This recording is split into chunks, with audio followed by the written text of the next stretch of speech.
Hi guys, Mr. Jaeger here, and welcome to another channel update. Woo! And welcome to the August channel. August? Well, that's a really interesting way to say August. Yes, the August channel update. Woo! Yes, we're going posh. No. So, yes, we are back for another channel update, and it's August, and things are going all over the place in the UK and America right now. Oh boy.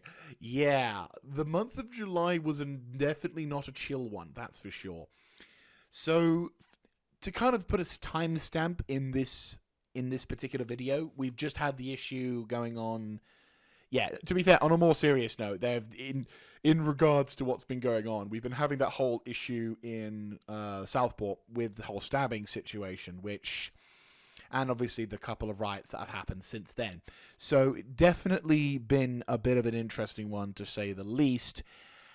And then on top of that, we also had the election, which was it was a foregone conclusion, but at the same time, it was the lowest possible hanging fruit that was ever contrived in a political election known to mankind. So I wouldn't exactly say, personally speaking, there was much of a victory in that, but there is a victory in the other regards that 4 million people voted for. So I would say that's something.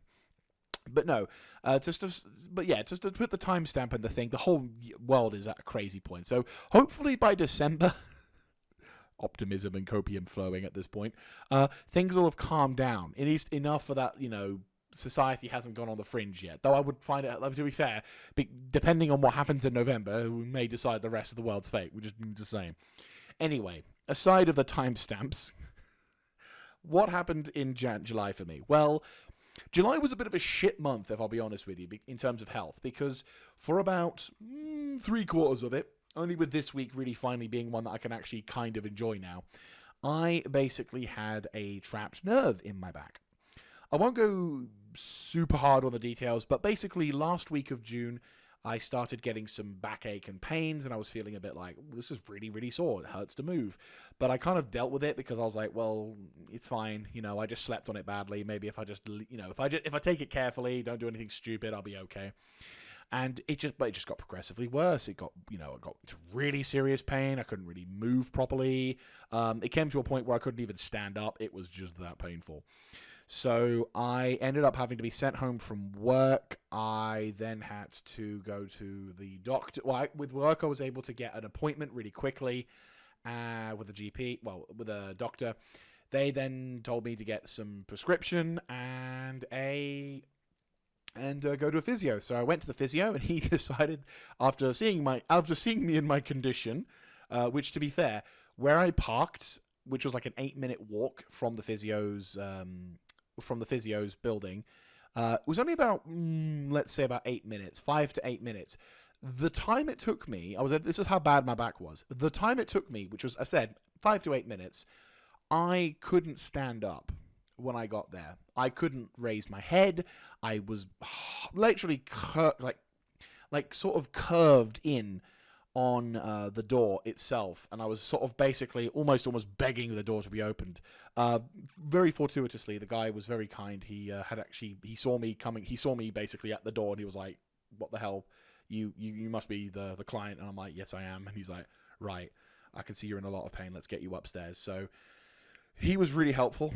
Very, very awesome dude on that one. So big thumbs up in that regard. And yeah, he then decided to call 111, which is for those who don't live in the UK, it's the non-emergency / emergency services. So if you're not in an actual accident or emergency, but you are in a lot of pain, it's generally advised to go to them, because they basically diagnose what you've got, and they will either say, go see your doctor or go to the hospital.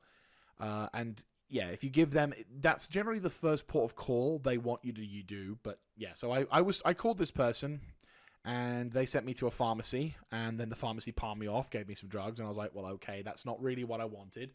I'm in a lot of pain. I need someone to tell me what the hell I've got.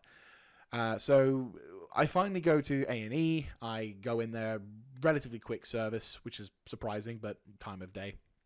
And eventually they basically say, yeah, from what you've described and from what we can see, you've got a trapped nerve in the lower half of your spine.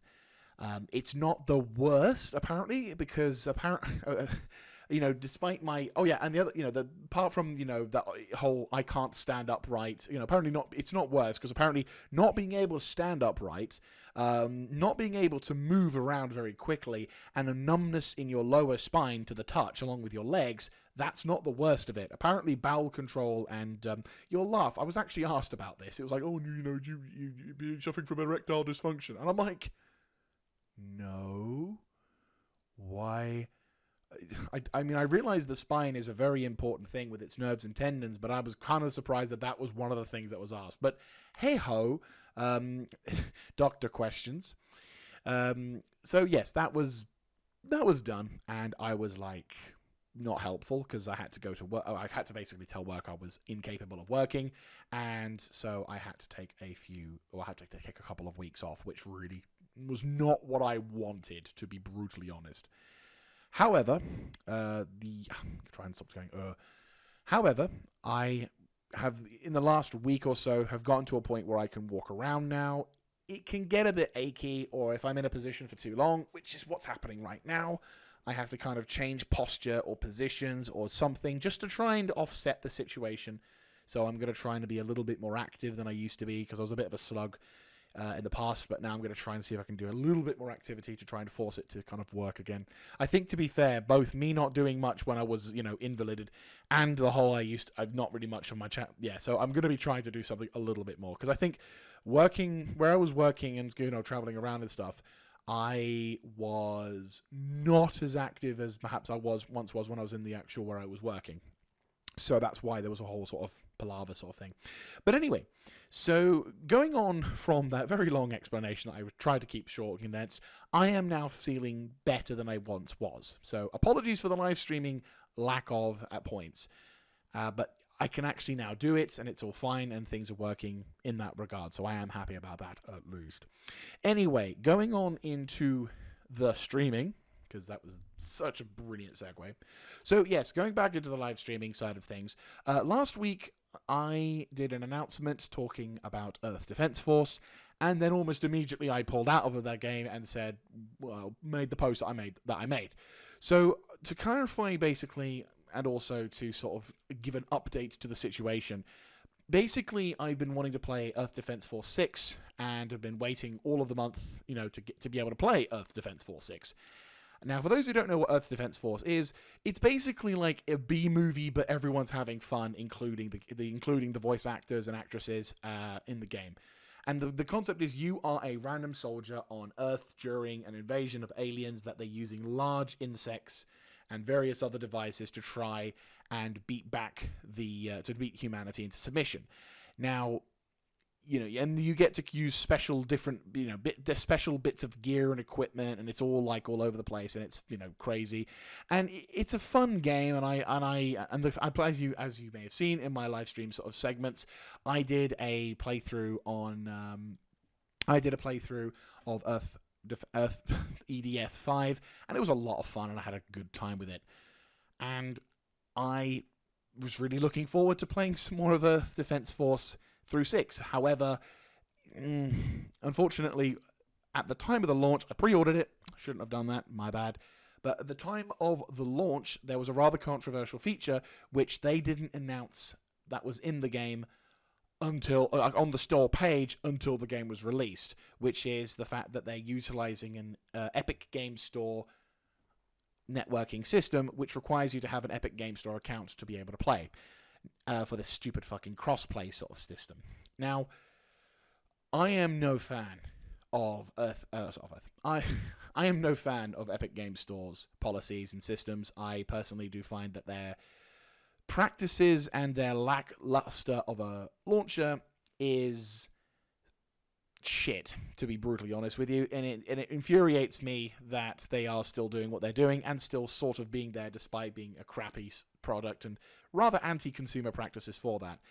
Anyway, so the thing that so for me, when I saw that the thing requires an Epic Games Store account in order to play, or to be able to log in, which now they didn't. Now if you go to the store page, you will find that it was there, but at the time of the launch, it was that requires third-party account Epic Game Services required for online play. That wasn't there when the game launched. So when we played that game, when I started playing and I went to the online side to sort of get ready and set up, it basically said, yeah, you need this. And I'm like, fuck you. And when I looked at, like, that right there was enough to have a warning sign to say, right, something's dodgy going on with this. So I basically was like, nope, refunded it, got my money back, and I'm now waiting until you're no longer required to have that mandatory crossplay system implemented in order, well, mandatory sign-in to be able to play with the system. The game itself, the previous game itself, didn't need it. This was the first game in the entirety of the series that has utilized this online networking system. And looking into it, basically the reason why they've gone with this is it's a networking system that allows for cross-play between Epic Game Stores and Steam accounts, and it supposedly makes some minor upgrades and tweaks to the system. But again, the system was working completely fine beforehand. So if it was, and to be fair, if the system that they were using Epic Game Store services for was to allow the crossplay to be between consoles and PC, then I would actually be a lot more understanding and go, okay, so they're doing this so that players on the console can play with players on the PC. That makes more sense. But it's not. It's 100% just they're using the Epic Game Store services for some reason, and it's not really benefiting anyone except the few people who are playing on Epic Game Store services. Which, when you have Steam, which, look, I'm no Steam's, nut job loyalist or whatever. It's just in comparison to Epic Game Store, Steam seems to offer a better deal for the consumer on average than what the exclusive buying a game and hoarding it away for exclusivity bullshit. Like, Steam actually is in the wonderful position of being neutral most of the time.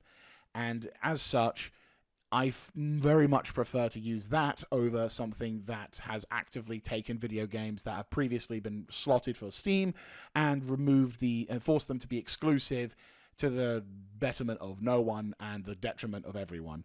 So, no, I fundamentally stand against having anything to do with that fucking service, which is why I said what I said. The thing that really pissed me off was the fact that on the store page, for over 4 to 5 to even 6 hours reported, the requirements, the little tiny text to say requires third-party account Epic services, to play online, was not there. They did not tell anyone about it at all. And even then, on the day of the release, they then made a quick post saying, "Oh yeah, sorry. For this, we need you to use the Epic Game Store's account. Apologies. Apologize for the lack of advance notice." It was so done quickly. It was like the way that it was typed. It just felt like an intern was given this job and said, "Quickly, we fucked up. You need to apologize. Just type this. Just type this out. Go. Just type it now. Go."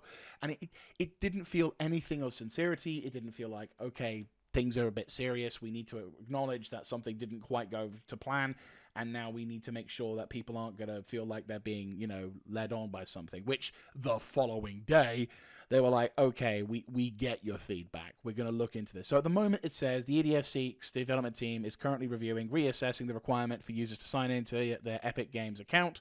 At this time, we are unable to provide specifics on how much time it will take to remove this requirement, but we will continue to work on it while we address the current and future feedback. So the game at the day of launch received a massive review bomb, and depending on where you stand on this, you may agree with my stance, you may not agree with my stance. That is completely fine. Your opinion, my opinion, whichever.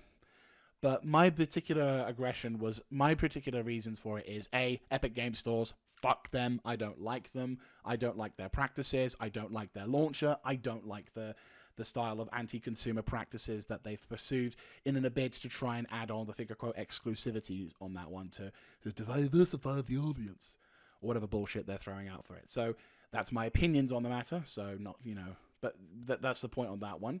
But the other reason why I was like, nope, and I got it, was the fact that they did not acknowledge or tell us in the months leading up to the game that you would need this system there. There is, in fact, a news post talking about.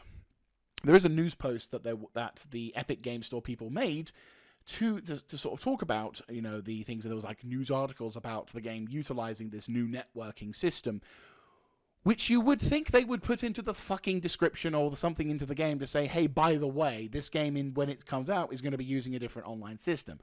But it didn't do that. So the question is, okay, if you're not telling us about this, what else are you not telling us about? What other things are we going to not have or have to deal with in order for us to play this game? So I was like, I'm not chancing that. So I'm basically holding my breath. I'm waiting for something to happen. If there's a future announcement to say that you're no longer required to have the Epic Game Store account and you could just play it like you would normally, instantly buying this game again, because I really want to play this game. I really hate the fact that I had to say no to this game, but at the same time, there is a principle that I'm standing on. So, for better or for worse, I am holding my tongue and I'm holding my wallet up and saying, nope, you're not having this until you fix this problem. So, with that, and the future, I will be playing this game, because at some point, it will probably be either A, on a really big bargain sale, or B, they'll have fixed the problem, preferably both. Because, again, you don't just take something like that and not tell people about it. I'm sorry, that's a really freaking bad idea. Just putting that out there.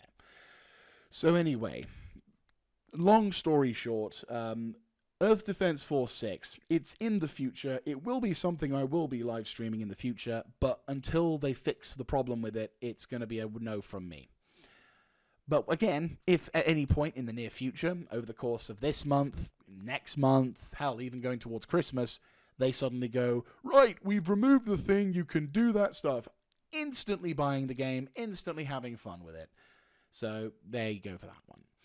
Going on into the next bit of news, which is, of course, just the regular content. So I've been uploading videos and putting them on a schedule, which so far has been proven to be quite good. I've bulk recorded the stuff that I needed to bulk record, and I'm now in a position to start batch rendering, which I think is a very important thing. So definitely going to be doing some more batch rendering. I've got a whole bunch of episodes recorded for Battletech, which I'm about to batch render, and I have been doing some... Oh, I forgot to mention about the future content, but besides, we'll get into that in a second. But no, so for the current content at the moment, I've been doing lots of editing and footaging or whatever. Empire has been finished recording, but I think I've already mentioned that. And if I haven't, I finished recording Empire, which is awesome. I think I'm going to have done it at the beginning of July. Fairly certain. Either way. So we're working our way through the Hearts of Iron 4 content. I'm working my way through. I've actually batch recorded and rendered all of the remaining episodes of Empire. So Empire is very close to being finished. We're on the pathway towards finishing that series, which is I'm both excited because obviously it's been going on for a while, and it's always nice to come and to find it's always nice to find an end to things, not because because I don't have to do it anymore, but because it means that we've progressed and we've done some other stuff as well. So I'm feeling optimistic at that regard. So yeah, we're definitely approaching the last number of episodes. So I hope you guys have enjoyed that series. I'm seeing quite a few views actually for it as well, more than Hearts of Iron 4, which is surprising. So that is at least something. And obviously with Empire due to be... Oh yes, I'm going to definitely need to do some rendering this evening. But no, with the Empire and Hearts of Iron 4 getting to a point, I think Hearts of Iron 4 had a bit of an issue where I realized rather too late, unfortunately, that a number of episodes I'd recorded, my recording software decided that it wanted to record it in 720p, which is really not good. So that's not helpful at all, especially since it's at the critical mass point. But we're getting through that series as well, so that's going to be a thing. So yeah, overall, I've been playing... Overall, content-wise, things have definitely been improving. And sort of can't speak today, are now approaching their sort of finale point. So I think it's only a matter of time before we start seeing the end of certain series. Obviously, I want to try and finish Battletech in a relatively reasonable amount of time. I do think I'm going to try and go ahead and push a little bit harder onto that. So I said I'm bulk recording that. And as for future content, well, I haven't got any. I don't want to reveal it too much, but there is something working in the background, definitely, and it's very much dependent on whether or not the game updates and the mods are saved. That's all I'm going to say. That's all I'm going to say. But apart from that, I'm hoping you guys have been enjoying this. And also, in regards to that live streaming content, which I was almost about to fail on. So, yes, basically live streaming or live streaming content. So, the future plans for live streaming, I do intend on doing Guild Wars 2 with the End of Dragons. I just didn't want to do it, like, immediately after the other one. I kind of wanted to have a bit of a break just to sort of go in between that. Then I was going to go and... obviously, there's other games I wanted to play and live stream as well. Star Citizen's been a bit of a drought at the moment. I've not really been touching that game. I've only just launched it for like the first time in a few weeks since... I almost want to say a month since I last live streamed. So the last time I played it was when I live streamed it. So that should show in terms of content, which I can actually check on here, can't I?